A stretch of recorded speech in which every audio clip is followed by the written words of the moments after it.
По пауза од 20 на дена, Скопскиот кривичен суд во понеделник повторно ги отвара вратите за случаите иницирани од специјалното јавно обвинителство.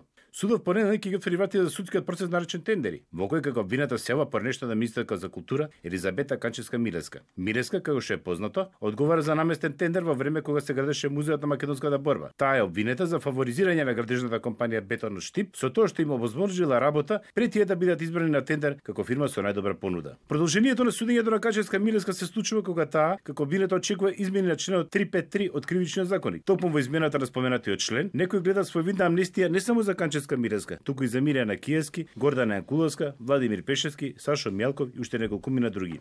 Пред нешто повеќе од 2 месеца, а во очекување на измени на споменатиот член од законот, Канчевска-Милевска и другите 7 пратеници од независната пратеничка група на ВМРО-ДПМН одлучија да гласат против одземање на пратеничкиот мандат на Никола Груевски. Предавници не се чувствуваме во ниеден момент. Нити предходно, ниту сега. Предавници се оние кои бегаат од реалните проблеми. Ги нема и не се соочуваат со предизвиците и не нудат никакви решенија.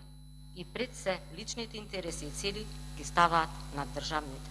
Нешто што можеа да го направат во овој момент и да дадат барем мало оправдување и кон членството, и кон граѓаните за нивната неискреност, е барем они да го поднесеа овој амандман.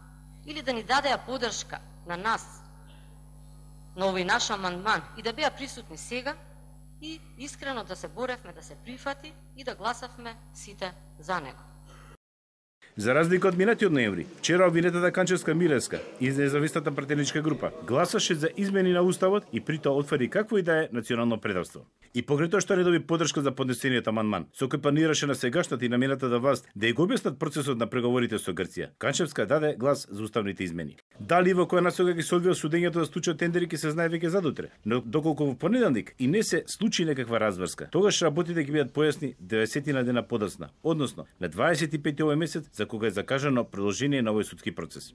Елизабета Канчевска-Милевска уште на првото судско рочиште се изјасни како невина, а вина не чувствуваат ниту обвинетите Лидија Лазарова Цветковска или Јулијана Угриновска.